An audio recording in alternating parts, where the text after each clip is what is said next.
everyone, and welcome to Quick Calls. I am Mike the Ref Maloney, Senior Engineer here at Backbreaker Media, as well as the Monster Pro Wrestling General Manager here at BBM headquarters, covering the Superclash Against Cancer held in Red Deer last night. But before I get to that, I just want to give a shout out and wish all the mothers, expectant mothers, and whatnot, happy Mother's Day here today. Very special day for all of you, and this is a very special weekend. This Superclash Against Cancer was a fundraiser for the Alberta Cancer Foundation and held at Westerner Park in South Red Deer. Beautiful facility, I gotta say that. Big pavilion, holds about 1,000 people comfortably there, and we had a great card. Before I get to all the matches, I want to give a shout out to the organizer, Darren Thompson, who did a hell of a job trying to piece everything together. For a first-year event, there were a lot of hiccups there, but he did do everything in his power to try and make this thing go as smoothly as possible. But I was there as a commentator as a part of Pontarella Productions. They requested me to be there to help them out. We're going to have a digital download as well as some DVDs available of the matches here so you guys can see what's going on. But I'll get to details of those later on here. But let's get to the matches here, folks. Right off the bat, we had a singles match between the Redeemer Rick Jules and Youngblood Cody Blade in a special event match. Now, Youngblood's been bouncing back and forth from the East Coast back to Alberta, and recently we saw him with Chris Parrish as part of one of the Monster Pro Wrestling shows. Him and Jules actually had this crowd going pretty good throughout this entire matchup here. The one thing I will say is when it comes to Cody Blade, he does take a lot of chances, and when you take a lot of chances, there is an opportunity to crash and burn a little bit. And there were some spots in there that I would honestly say crash and burn would be the appropriate term in many facets of the action. But you know what? He is a daredevil, but in the end, he does get the victory with a top rope elbow to the heart of Rick Jules for the 1-2-3. And thanks to my Madness broadcast partner, Lumberjack Larry, I'm sure that put a little bit of a smile on his face. But then from there, we went on to a women's tag team matchup. You had Angelica and Phoenix taking on the MPW Women's Champion, Sexy Sam, and Psycho Sawyer. Now, I know it's almost a year since we've had the establishment of a solid women's division here in Monster Pro Wrestling. And I can say that this match showed that these girls have really picked it up, really stepped it up, and really produced a quality match. And I want to give a real special shout out to Angelica, who looked like a ring general out there taking control of most of the match. Unfortunately, she got caught in a little 2-on-1 situation where Psycho Sawyer pulled Phoenix off the ring apron as there was a potential for a tag. The referee got hit by a hip attack. Inadvertent, Sam pulled the referee in the way and caused Angelica to hit the referee with a hip attack. Referee was down. Psycho Sawyer grabbed the MPW Women's title, threw it into Sam. Sam clocked Angelica with it. Angelica went down, and it was the 1-2-3 for the team of Sam and Sawyer. Really good match. Really enjoyed it.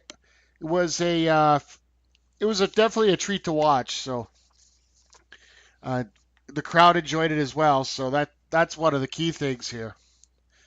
But going on from there, you had a grudge match between two guys that are very familiar with each other. You had the Cheetah Bear Jude Dawkins taking on Dynamic Dean Richter. Now, these guys have been fighting throughout 2017.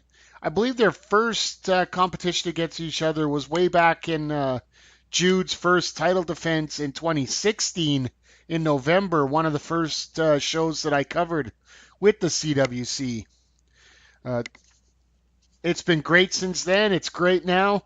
These guys went tit for tat throughout the whole match. You could get a real good feeling out of it. A lot of intensity from both sides. Basically, Richter unloaded everything he could on Dawkins. Dawkins unloaded everything he could on Richter. These guys were going shot for shot, and the crowd was in it. Like, a lot of times when you have these back and forth moments like this, the crowds in Alberta have a tendency to die off just a little bit. They're not used to that kind of intensity. They kept right up on this one. But in the end, you had the Cheetah Bear hit the Abbey Road crossing and then get the 1-2-3 on Dynamic Dean Richter for the victory. Hell of an effort on both guys, and the crowd really enjoyed it. But speaking of enjoying it, one of the main reasons why I had no problems coming down to watch this show was this next matchup here. If you guys didn't listen to the quick calls from Monster Pro Wrestling from last week, the Irishman and Crazy Core had a Loser Leaves MPW match. The Irishman won. That's pretty much common knowledge now. But the stipulation I got added into the contract for that matchup is that the winner is the sole person who is allowed to bring the loser back into MPW. So Chris Parrish made a challenge to the Irishman for this event for Superclash because he wanted to take on one of the biggest names in MPW. And they decided to make this a tag team match with the Struggle taking on the Irishman and Crazy Core. I guess the Irishman managed to convince Crazy Core to come back one last time into this matchup here. And hey, this kind of teamwork and fellowship between these two might lead to Core getting back into MPW sooner than later, and I think that's a bonus for everybody. But this match was 2 out of 3 falls, so you knew it was going to be a war between these two. First fall, we ended up with the Struggle getting the victory via the Eddie Guerrero special. I mentioned in the women's match where they had the belt to the back of the head. Well, Maniac grabbed the shillelagh from the Irishman, missed the shot behind the referee's back, but passed the shillelagh to the Irishman and went down like a sack of potatoes and feigned injury like a typical Chicago Blackhawk would. So he's down and out near death. Kevin sees it and just calls for the disqualification, which we all consider was absolute garbage, but the referee's decision stood. I'm going to get to the refereeing here in 1 second, talking about the last fall here. Going on to the second fall, you had the Irishman and Crazy Core basically just beating the living crap out of both these guys, just doing everything they can to get back into this matchup. And both the Team of Pain managed to get the second fall, evening the matchup at 1 apiece, thanks to some dirty underhanded tactics by the Struggle being caught by the referee. Now the third fall is the one that got me upset most of all here. You had a Super RKO, Super IRA out of nowhere.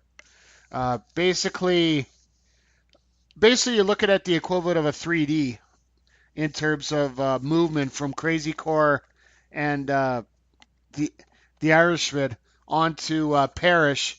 Irishman goes for the cover, but neither Parrish nor the Irishman were the legal men in the matchup. Which, you know what, I'll give Kevin kudos for that up until this next point. The Irishman gets decked out of the ring. Crazy Core gets hit with what the struggle call help, which is a side Russian leg sweep / knee combination for both guys. But then both guys go for the cover, Maniac on the bottom, and referee Kevin gives the 1-2-3, and the victory to tag struggle once again by Crook. Like, come on, Kevin, you got to if you're gonna enforce one set of rules, you got to enforce all the rules there. I normally don't crap on the referees when it comes to this, but this one just burned me a little bit. But Tag Struggle did get the victory and managed to survive that 2 out of 3 falls matchup 2-1. Now, from there, we went on to the Red Deer Battle Royal, or the Red Deer Rumble, as I called it on the video. They're calling it the Red Deer Royale. We got 300 million names for it. We'll figure it out here somewhere, folks. 15 superstars in the ring. Over the top rope elimination battle royal. Your typical cluster. Oh my goodness. Folks, if you get a chance to see the video for this, there's just as much action on the outside as there is the inside. Normally when you get eliminated from a battle royal, you are sent to the locker room immediately. Well, these guys didn't get back so quickly, so it's just chaos around ringside. Finally, when we get down to the final I'll go with the final 3 here. Kato, along with the Tattoo Terminators. Kato gets disposed of rather quickly.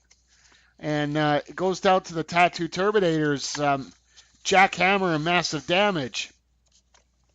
Now, both these guys lately haven't been seeing eye to eye. And those that have watched the last CWC set of matches, and sorry I haven't done a quick calls for that, but I got good reasons for that. It seems that Jackhammer's been a little off lately, and they just haven't been able to get on the same page.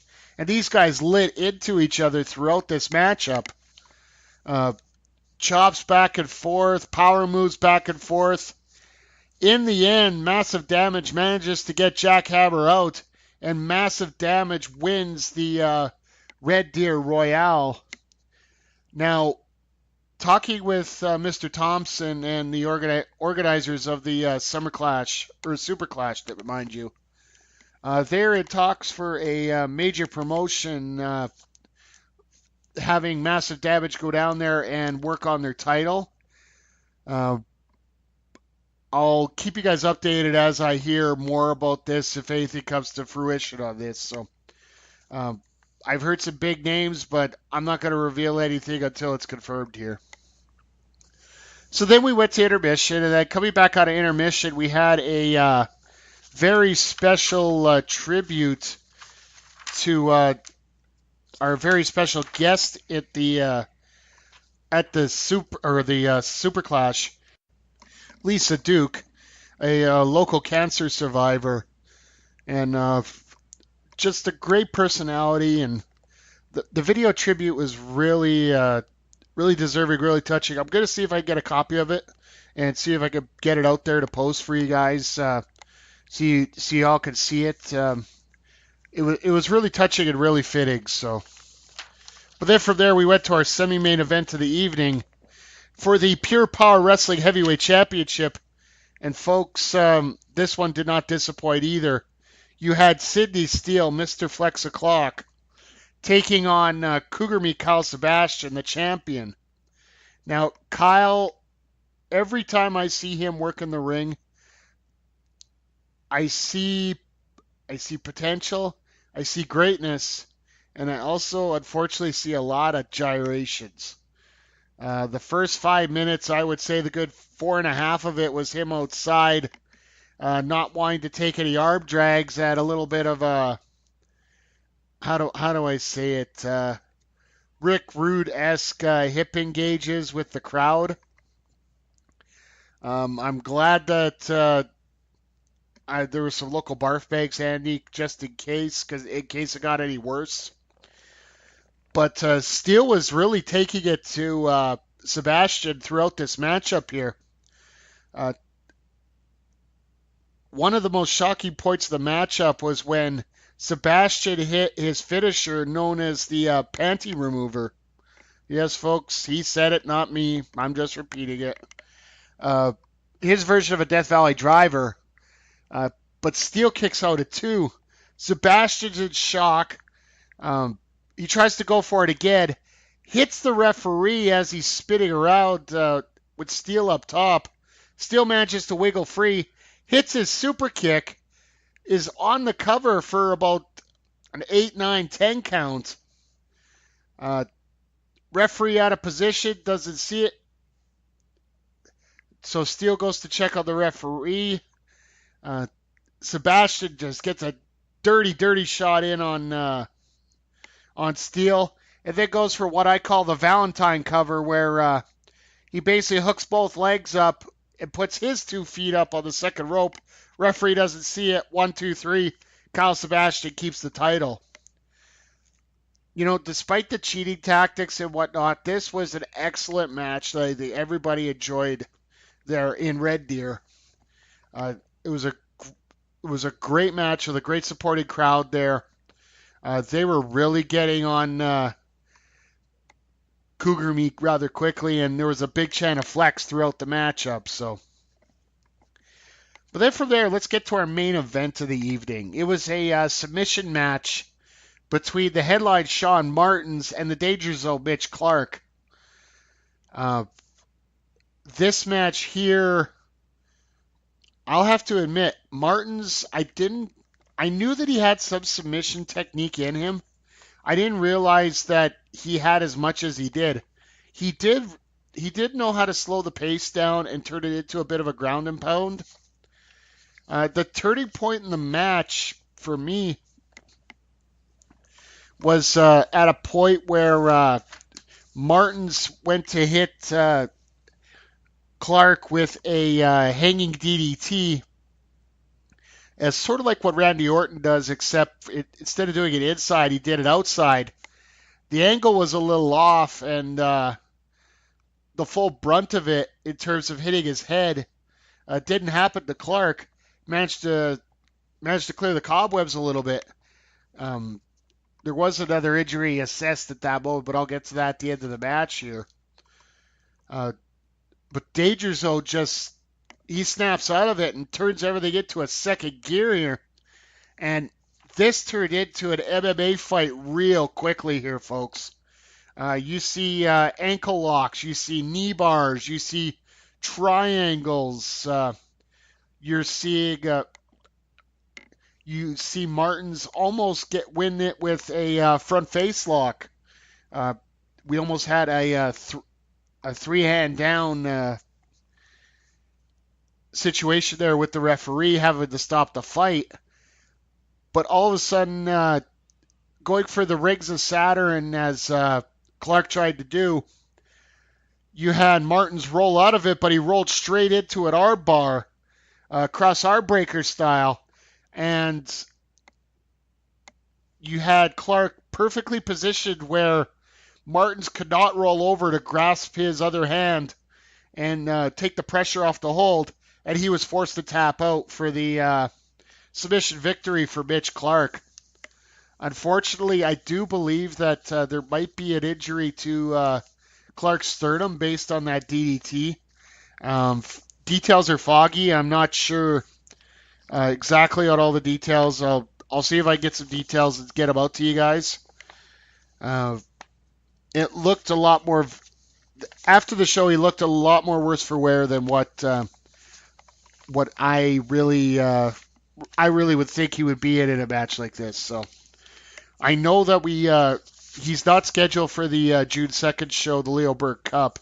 So he's got a month to rest up here regardless. So best wishes on a speedy recovery there to the Danger Zone.